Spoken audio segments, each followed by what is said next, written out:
బులెటిన్లో breaking news చూస్తున్నాం. దశాబ్దాలుగా ఎదురు చూస్తున్న ఖమ్మం రైతుల కలలు మరో 24 గంటల్లో నిజం కాబోతున్నాయి. సీతారామ ఎత్తిపోతల పథకాన్ని సీఎం రేవంత్ రెడ్డి రేపు ప్రారంభించబోతున్నారు. మొత్తం 3 పంపు హౌస్ల ద్వారా 104 కిలోమీటర్ల వరకు నీటిని తరలించాలని ప్రభుత్వం ఆలోచన. ఈ ప్రాజెక్టులోని ప్రధాన కాలువ నిర్మాణానికి 3021 ఎకరాలు సేకరించాలి. భూసేకరణ, కాలువల నిర్మాణానికి 1050 కోట్లు ఖర్చవుతుందని ఓ అంచనా. ఇది పూర్తయితే 72,000 ఎకరాల కొత్త ఆయకట్టు వినియోగంలోకి వస్తుంది.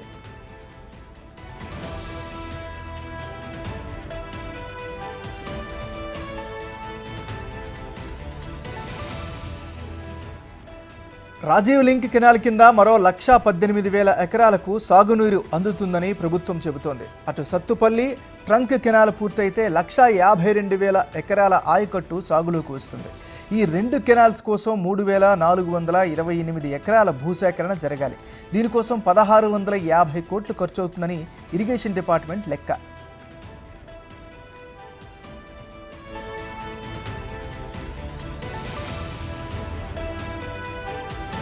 ఈ విషయం కూడా రాజకీయంగా మాటల యుద్ధానికి దారితీసింది. బీఆర్ఎస్ హయాంలోనే 90% పనులు పూర్తయ్యాయని హరీష్ చేసిన కామెంట్స్ను తెలంగాణ మంత్రులు ఖండించారు. కాంగ్రెస్ హయాంలో 3,505 కోట్ల రూపాయల అంచనాతో రాజీవ్ ఇందిరాసాగర్ ప్రాజెక్టుగా మొదలైందని రేవంత్ సర్కార్ వాదన. దీన్ని సీతారామ ప్రాజెక్టుగా పేరు మార్చి రీడిజైనింగ్ పేరుతో 18,286 కోట్లకు అంచనా పెరిగిందని మంత్రుల ఆరోపణ. అసలు ఈ ప్రాజెక్టు వెనక్కిపోతే just put that Rajiv Sagar Indira Sagar slide. వాస్తవంగా రాజశేఖర రెడ్డి గారి కాంగ్రెస్ ప్రభుత్వంలో ఇదే ప్లేస్ లో Rajiv lift irrigation scheme and Indira Rudramakota lift irrigation scheme అని ప్లాన్ చేయబడింది.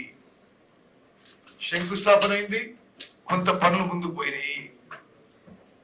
కానీ గత బీఆర్ఎస్ ప్రభుత్వంలో కమిషన్ల కకృతి కొరకు ఆ ప్రాజెక్టులు పూర్తయితే కాంగ్రెస్ ప్రభుత్వాలకి మంచి పేరు వస్తాయని చెప్పి ఆ ప్రాజెక్టులని మార్చి రీడిజైన్ చేసి ఖర్చు 2-3 4 పెంచి పేర్లు మార్చి ముందుకు పోయిన విషయం కూడా నేను మనం చేస్తున్నా.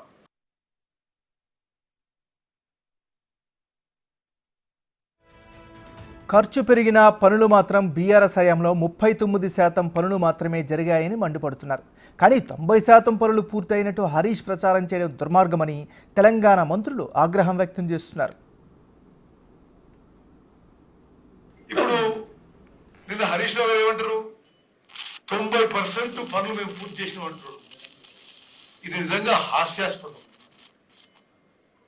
వాళ్ళు ఉన్నప్పుడే రివైజ్ ఎస్టిమేట్స్ సుమారు 19,000 కోట్లు ఏది సీతారామ లిఫ్ట్ ఇరిగేషన్ ప్రాజెక్ట్.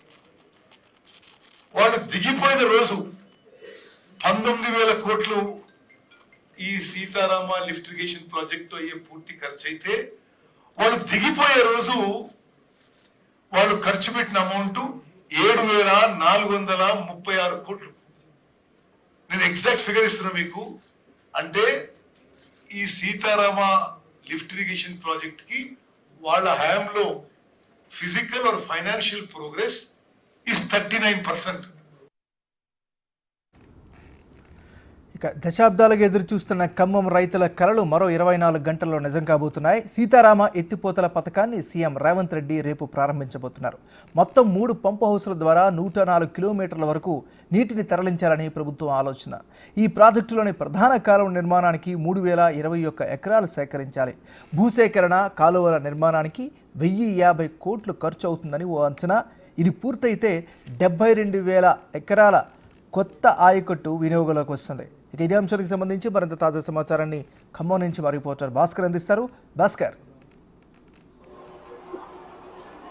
ఎస్ఎంఎన్ఆర్ ఇప్పటికే కొన్ని దశాబ్దాల పాటుగా ఉన్నటువంటి ఇక్కడున్నటువంటి సీతారామ ప్రాజెక్టు విషయంలో మాత్రం పూర్తిగా పనులు మొత్తం పూర్తిగా కావస్తుంది. మరోవైపున మాత్రం ఇప్పటికే దీనికి సంబంధించి అధికారులు కూడా చకచక ఏర్పాట్లు చేస్తున్న నేపథ్యం అయితే ఉంది. అయితే దాంతో పాటు ఇప్పటికే 3 ప్రాంతాల్లో ఉన్నటువంటి ఒకవైపున మనుగూరు దగ్గర ఉన్నటువంటి బీజీ కొత్తూరులతో పాటుగా మరోవైపున ఇక్కడ ముదుగులపల్లి దగ్గర ఉన్నటువంటి పూసుగూడెంతో పాటు కమలాపురం దగ్గర ఉన్నటువంటి పంప్ హౌస్ మొత్తం ఇప్పటికే ట్రయల్ రన్ కూడా జరిగింది. గత జూలై నెల చివరిలో కూడా వ్యవసాయ శాఖ మంత్రి తుమ్మల నాగేశ్వరరావు ఆధ్వర్యంలోనూ ఒక్కసారిగా అక్కడ ఉన్నటువంటి మొదటి పంప్ హౌస్ ఏదైతే బీజీ కొత్తూరు ఉందో మొత్తం కూడా అక్కడ ట్రయల్ రన్ దాన్ని రన్ చేసిన నేపథ్యం అయితే ఉంది. గత 3 రోజుల క్రితం కూడా మన ఇరిగేషన్ శాఖ మంత్రి ఉత్తమ్ కుమార్ తో పాటు వ్యవసాయ శాఖ మంత్రి తుమ్మల, రెవెన్యూ శాఖ మంత్రి పొంగులేటి యొక్క ఆధ్వర్యంలో మొత్తానికైతే మాత్రం 2 పంప్ హౌస్లను కూడా ట్రయల్ రన్ చేసిన నేపథ్యం అయితే ఉంది. 2 కూడా సక్సెస్ కావడంతో కూడా మొత్తానికైతే మాత్రం ఇక పనులు అంటే సీతారామ ప్రాజెక్టు ద్వారా సుమారు 1.5 ఎకరాల వరకు కూడా నీరు అందించే విధంగా ప్రణాళిక రచిస్తున్నారని చెప్పుకోవచ్చు. మరోవైపున మాత్రం ఇప్పటికే అంటే బీఆర్ఎస్ ప్రభుత్వ హయాంలో 8,000 కోట్ల రూపాయలు వెచ్చించేసి చివరికి కేవలం ఒక మిషనరీ మాత్రమే కొనుగోలు చేసి ఎలాంటి ఒక ఎకరానికి కూడా నీళ్ళు ఇవ్వకపోయిన నేపథ్యం ఉంది. మొత్తానికైతే కాంగ్రెస్ ప్రభుత్వం ఏర్పడిన తర్వాత కేవలం 7 నెలల్లోనే ఇక సీతారామ ప్రాజెక్టు పెండింగ్ పనులు మొత్తం కూడా అంటే 60% వరకు ఉన్న పెండింగ్ పనులు మొత్తం కూడా చకచక ముమ్మరంగా పనులు క్లియర్ చేసుకుంటూ ఆర్థిక వనరులు సమకూర్చుకుంటూ చివరకు విదేశాల నుంచి చైనా నుంచి మోటార్లు దిగుమతి చేసుకున్నట్టు బీఆర్ఎస్ ప్రభుత్వం గతంలో వాళ్ళ టెక్నీషియన్స్ కూడా ఇండియాకు వచ్చేసి మొరాయించినటువంటి మోటార్లను వాటిని పనిచేసే విధంగా చేయాలంటే పాస్పోర్ట్తో పాటు వీసా సమస్య వచ్చిన నేపథ్యంలో మొత్తానికైతే విదేశాంగ మంత్రితో కూడా తెలంగాణ మంత్రులు మాట్లాడేసి ప్రత్యేకంగా చొరవ తీసుకొని మొత్తానికైతే ఆ పంప్ హౌస్ సంబంధించిన మోటార్లు భారీ బాహుబలి మోటార్లు కూడా పనిచేసే విధంగా అన్ని ఏర్పాట్లు చేశారని చెప్పుకోవచ్చు ఏమన్నారు. అయితే మొత్తానికి మరోవైపు చూసుకుంటే కనుక ఇప్పటికే బీఆర్ఎస్ పార్టీ హయాంలో సుమారు ల్యాండ్ ఎక్విజిషన్ విషయంలో కూడా చూసుకుంటే కనుక అక్కడ కేవలం 2,400 ఎకరాలు మాత్రమే అప్పుడు సేకరిస్తున్నట్టుగా అధికారులు పెంచుకోవడం జరిగింది. అప్పటికే 1కి 10 సార్లు అంటే గతంలో 2006లో వైఎస్ఆర్ హయాంలోనే దుమ్మగూడెం టైల్ ప్లాంట్తో పాటు రాజీవ్ ఇంద్రసాగర్ ప్రాజెక్టు నిర్మాణానికి అంకురార్పణ చేశారు. ఆ సమయంలో కూడా సుమారు 35,000 కోట్లతోటే కేవలం ఆ ప్రాజెక్టు పూర్తి చేసే విధంగా డిజైన్ చేయడం కూడా జరిగింది. తర్వాత రాజశేఖర రెడ్డి అనంతరం మరలా ప్రత్యేక రాష్ట్రం వచ్చిన తర్వాత కేసీఆర్ హయాంలోనే సీతారామ ప్రాజెక్టు నామకరణం చేయడం అక్కడ ఉన్నటువంటి దుమ్మగూడెం టైల్ ప్లాంట్ ఉన్నటువంటి భారీ పైపులను సైతం కూడా మొత్తానికైతే తీసి పక్కన పడేసి దాన్ని కూడా మిషన్ భగీరథకు వాడుకునే నేపథ్యం అయితే ఉంది. మొత్తానికైతే మాత్రం ఆ పైపుల ద్వారా కూడా భారీ ఎత్తున అవినీతి జరిగింది. మరోవైపు సీతారామ ప్రాజెక్టు విషయాన్ని చూసుకుంటే కనుక దాన్ని రీడిజైన్ జరుగుతుంది. 1కి 5 ఎస్టిమేషన్ పెంచుకోవడం కూడా జరిగింది. కానీ 60% పనులు కూడా పూర్తి చేయకుండానే తమ ప్రభుత్వం అప్పటికే 17,000 కోట్ల పైగా నిధులు వెచ్చించినట్టుగా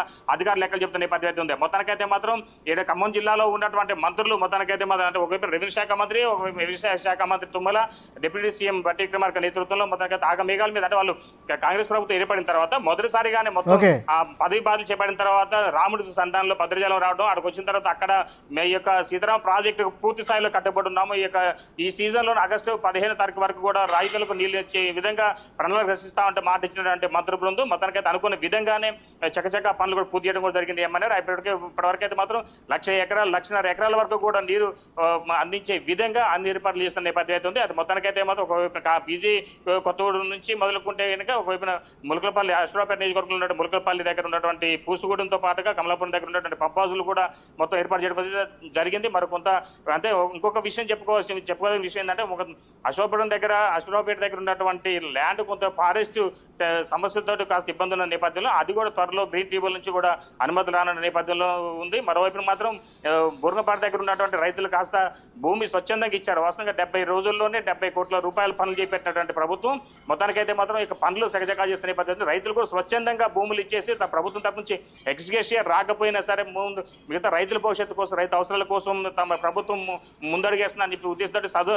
సదుద్దేశంతో రైతులు కూడా చాలా వరకు కూడా 250 ఎకరాలు స్వచ్ఛందంగా ఇచ్చిన నేపథ్యం ఉంది. మొత్తానికి అది వెరేసి చూసుకుంటే కనుక గత ప్రభుత్వం చేసినటువంటి నిధుల దుబారా విషయంలో కాకుండా కాంగ్రెస్ ప్రభుత్వం మాత్రం యథేచ్ఛగా అంటే తమ ముందు ఉన్నటువంటి సవాళ్లను అధిగమిస్తూ ఆర్థికంగా వనరులు సమకూర్చుకుంటూ రైతు ప్రయోజనాల కోసం ఈ రేపు రోజున సీఎం రేవంత్ రెడ్డి సమక్షంలో సాగుకు ఊతం, రైతుకు ఉచితం, సాగుకు జీవం, రైతుకు ఊతం అనే నినాదంతో రేపు వైరాపట్నంలోని సీఎం ప్రోగ్రాం అంగరంగ వైభవంగా జరగనుంది. మొత్తానికైతే మనం చూసుకోవచ్చు విజువల్లో కూడా మనం ఇప్పుడు సీఎం సభా ప్రాంగణం దగ్గర మనం ఇప్పుడు ఉన్నాం. ఇక మొత్తం ఏర్పాట్లు కూడా చకచకా జరిగిపోతున్న నేపథ్యం 95% వరకు కూడా పనులు పూర్తి చేశారు అధికారులు మొత్తానికైతే. Right, thank you Bhaskar.